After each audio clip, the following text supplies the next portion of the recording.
I'm Darren Greene, a recent graduate in Mechanical and Manufacturing Engineering at Ulster University's McGee campus. I was also a recipient of the Student Fund's Gateway Scholarship.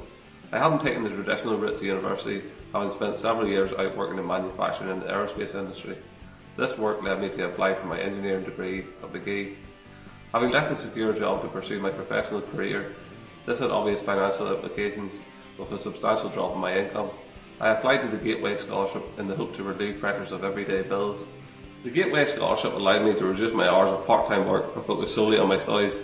It also allowed me to get involved with some of the extracurricular activities at the university, such as the Green Power Formula 24 Challenge.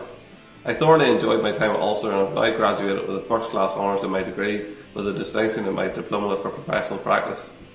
I have also been fortunate enough to secure the role as engineering support at the Exact Group based in Newry.